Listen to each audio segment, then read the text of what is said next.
Hello বন্ধুরা, কেমন আছো তোমরা সবাই? আশা করি অনেক অনেক ভালোই আছো। আর তোমাদের ভালোবাসায় আমিও অনেক ভালো আছি, কারণ তোমরা আমাকে যে পরিমাণে ভালোবাসা দিয়েছো এবং সাপোর্ট দিয়েছো তা আমি কোনোদিন ভুলতে পারবো না। তাই তোমাদেরকে মজা দেওয়ার জন্য আবারও একটি নতুন গল্প নিয়ে হাজির হলাম। গল্পটি শোনার মতো, আশা করি তোমাদের দাঁড়িয়ে যাবে এবং তোমরা হাতের কাজ করতে সবাই হেডফোন নিয়ে বসে যাও। মাত্র 1-2 বছর বয়সে আমি এমন একটি কঠিন পরিস্থিতিতে পড়েছিলাম যেখানে থেকে বের হওয়া আমার জন্য কঠিন হয়ে গিয়েছিল। প্রতিটি রাতে অচেনা মানুষ আসতো, যেন তারা নতুন কোনো দুঃস্বপ্ন নিয়ে আসতো। আমি বারবার অপমানিত হতাম এবং আমার আত্মসম্মান প্রতিনিয়ত ক্ষতিগ্রস্ত হতো।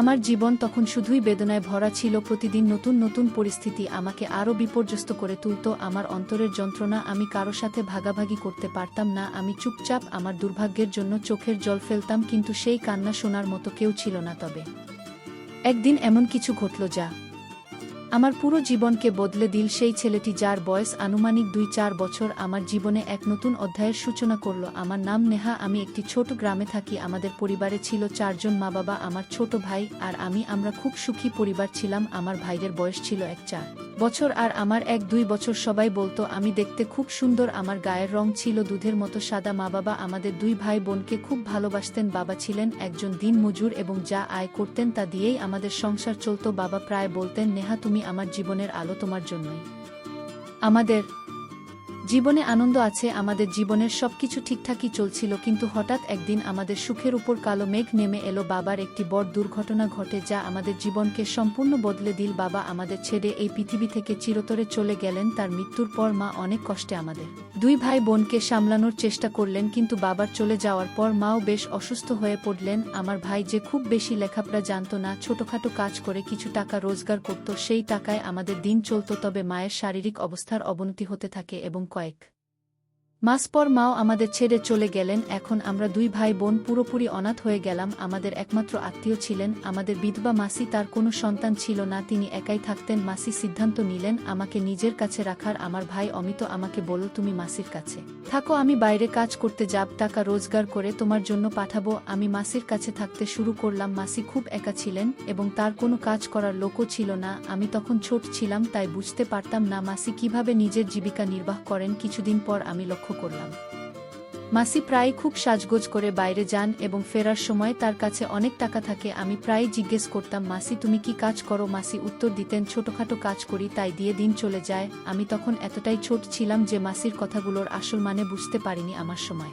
মাসির সঙ্গে ভালোই কাটছিল। মাসি আমাকে অনেক ভালোবাসতেন, সবসময় আমার যত্ন নিতেন এবং নানা রকম সুস্বাদু খাবার খেতে দিতেন। তিনি বলতেন, তুমি ভালো করে খাবে, তাহলে বড় হতে পারবে, আর যখন তোমার স্বাস্থ্য ভালো হবে তখন তুমি আরও সুন্দর দেখাবে। আমি মাসিকে বলতাম, মাসি বড় দেখানোর কি দরকার, আমি তো এমনিই ভালো আছি। কিন্তু মাসি রেগে গিয়ে বলতেন, আমি যা বলছি সেটা করো, তুমি কি চাও না অন্য মেয়েদের মতো সুন্দর ও আকর্ষণীয় হতে? আমার মাসির ভালোবাসা এবং যত্ন আমাকে সবসময় আশ্চর্য করত। তিনি আমাকে নানা রকম পুষ্টিকর খাবার খাওয়াতেন এবং আমার প্রতিদিনের দেখভাল করতেন। মাত্র 1-2 বছর বয়সে আমার শরীরের গঠন অনেকটা বড়দের মতো হয়ে গিয়েছিল দেখতে। আমি যেন 1-8 বছরের একটি মেয়ের মতো হয়ে গিয়েছিলাম। আমার সৌন্দর্য ক্রমেই বাড়ছিল আর সেই কারণে আশপাশের মানুষের নজর পড়ত আমার দিকে। তবে একটা বিষয় আমার কাছে অস্বাভাবিক লাগছিল। মাসির আচরণ এমন ছিল যেন তিনি আমাকে বড়দের মতো দেখানোর জন্য আলাদা পরিকল্পনা করছেন। দিনে দিনে তার অদ্ভুত আচরণ আরও স্পষ্ট হতে লাগলো। একদিন হঠাৎ আমি মাসিকে ফোনে কথা বলতে শুনলাম। তার কথাগুলো শুনে আমি ভয়ে কেঁপে উঠলাম। তিনি ফোনে বলছিলেন, সব টাকা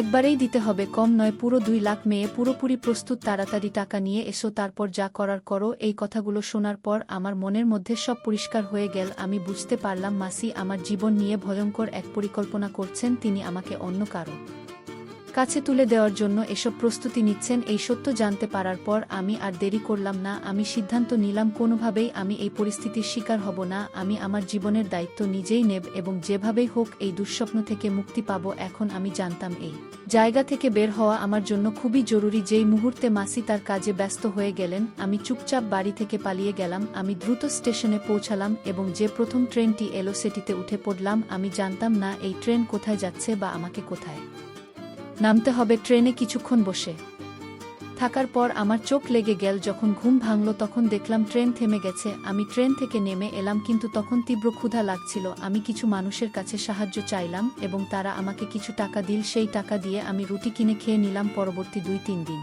আমি এদিক ওদিক ঘুরে বেড়ালাম। আমি একেবারেই বুঝতে পারছিলাম না কোথায় যাব বা কী করব। রাত হলে আমি স্টেশনেই ঘুমিয়ে পড়তাম। একদিন রাতে যখন আমি স্টেশনে শুয়েছিলাম তখন একজন যুবক আমার কাছে এসে দাঁড়ালো। সে আমার সাথে কথা বলতে শুরু করল এবং জানতে চাইল আমি কেন এখানে আছি। আমি তাকে সবকিছু খুলে বললাম, কিভাবে আমি এত ছোট বয়সে এত কষ্ট পেয়েছি, কিভাবে মাসি আমাকে প্রতারণা করছিলেন এবং কেন আমি তার বাড়ি ছেড়ে পালিয়ে এসেছি। সব কথা বলার পর আমি তাকে বললাম, ভাইজা আমার কিছুই বুঝতে পারছি না, এখন আমি কোথায় যাব, কি করব। যুবকটি আমাকে শান্ত করে বলল, তুমি চিন্তা করো না, আমি তোমার নিজের মানুষের মতো, তুমি আমার সঙ্গেই চলো, আমি তোমাকে আমার বাড়িতে নিয়ে যাব, তুমি আমার বাড়িতে থাকতে পারবে। তার কথা শুনে আমার মনে একরকম স্বস্তি এলো। মনে হচ্ছিল অবশেষে আমার সমস্যার সমাধান মিলেছে। কিন্তু তারপর আমার মনে সন্দেহ জাগলো, যাকে আমি আমার মসিহা ভেবেছিলাম সে কি সত্যিই আমার জন্য ভালো কিছু করবে, নাকি এটা নতুন কোনো ফাঁদ। যে ভয়াবহ জায়গা থেকে আমি পালিয়ে এসেছিলাম, এখন মনে হচ্ছিল আমি আবার সেই অন্ধকারে ফিরে যাচ্ছি।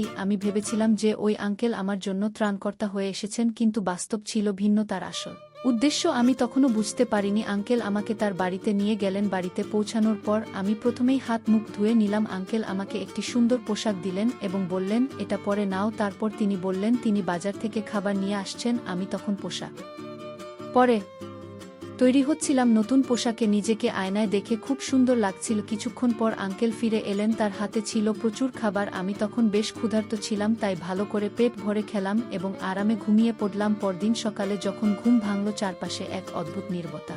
দেখলাম ঘড়ি, দেখলাম তখন সকাল 10টা, কিন্তু আঙ্কেলের কোনো খোঁজ নেই। আমি ভয় পেয়ে গেলাম, ভেবে দেখলাম তিনি আমাকে একা ফেলে কোথায় গেলেন। ঠিক তখনই দরজার দিকে নজর পড়ল, দেখলাম আঙ্কেল আর তার সঙ্গে এক মহিলা আসছেন। তারা ঘরে ঢুকলেন। আঙ্কেল বললেন, এটা মিনা, তাই উনার কোনো সন্তান নেই আর উনি চান তোমাকে নিজের মেয়ে হিসেবে দত্তক নিতে। এটা শুনে আমার মনের মধ্যে মিশ্র অনুভূতি জন্ম নিল। আমি বুঝতে পারছিলাম না এই প্রস্তাব কি সত্যিই আমার জন্য ভালো, নাকি এর পেছনে লুকিয়ে আছে অন্য কোনো উদ্দেশ্য। মিনা তাই আমাকে দত্তক নিতে চান শুনে আমি কিছুটা হতভম্ব হয়ে গেলাম। আমি সেই মহিলার দিকে তাকিয়ে রইলাম। তিনি দেখতে কিছুটা অদ্ভুত ছিলেন, খুব মোটা আর মুখে পানের রং লেগেছিল কেন জানি না, কিন্তু তাকে দেখে আমার মনে এক ধরনের ভয় কাজ করছিল। এরকম অনুভূতি আগে কখনো হয়নি। আমি আঙ্কেলকে বললাম, আঙ্কেল আপনি কি আমাকে আপনার কাছে রাখতে পারবেন না? আঙ্কেল বললেন, না, আমি তোমাকে আমার কাছে রাখতে পারবো না। আমার স্ত্রী আর সন্তান আছে। যদি তুমি আমার সঙ্গে থাকো তাহলে আমার স্ত্রী আমাকে নিয়ে ঝগড়া করবে।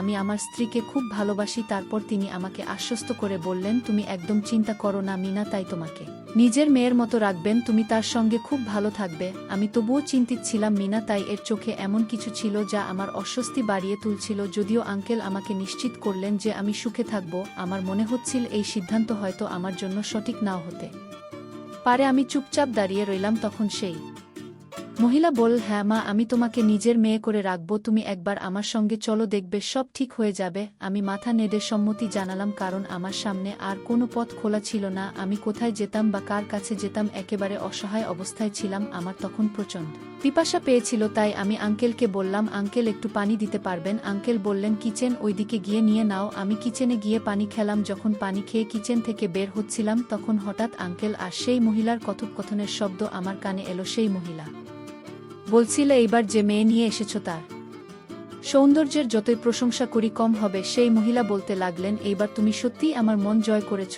আমার কাছে হাজারো মেয়ে আছে, কিন্তু এই মেয়েটির সৌন্দর্যের তুলনা হয় না। আমি এই মেয়ের জন্য তোমাকে পুরো 3 লাখ টাকা দেব। এরপর সেই মহিলা চেক বই বের করে চেক সাইন করে আঙ্কেলের হাতে তুলে দিলেন। আঙ্কেলের চোখে মুখে খুশি স্পষ্ট দেখা যাচ্ছিল। আমি তখন পুরো ব্যাপারটা বুঝতে পারলাম। আমি উপলব্ধি করলাম যে ভয়াবহ জায়গা থেকে আমি পালিয়ে এসেছিলাম, আবার সেখানেই ফিরতে চলেছি। তাদের কথা শুনে আমি সিদ্ধান্ত নিলাম যে আমাকে যে কোনোভাবে এখান থেকে পালাতে হবে। কিন্তু হঠাৎ সেই মহিলার লোকজন আমাকে ধরে ফেল, জোর করে আমাকে গাড়িতে বসিয়ে দিল। সেই নারী তার সঙ্গে থাকা লোকজন নিয়ে গাড়িতে উঠে বসলেন। আমি এতটাই ভয়ে কেঁদে ফেললাম এবং চিৎকার শুরু করলাম। তখন সেই নারী আমার দিকে তাকিয়ে কঠোর স্বরে বললেন, তোমার মুখ থেকে আর একটি শব্দ বের হলে তোমার কি হবে তুমি জানো না? আমার লোকজন তোমার সাথে যা করার করে ফেলবে, আর কেউ কোনো খবরও পাবে না, চুপচাপ বসে থাকো। তার এমন হুমকির পর আমি এতটাই আতঙ্কিত হয়ে পড়েছিলাম যে আর কিছু বলার সাহস পাইনি। ভয়ে আমি নিঃশব্দে বসে থাকলাম।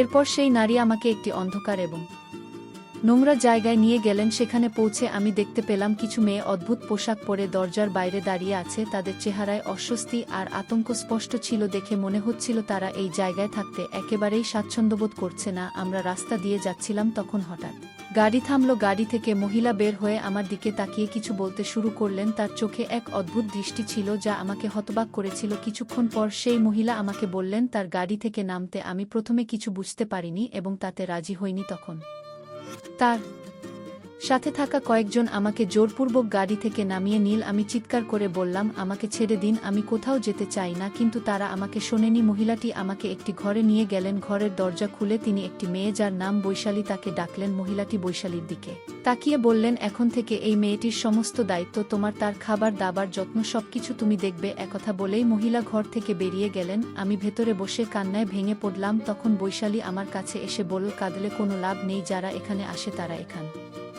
থেকেই আর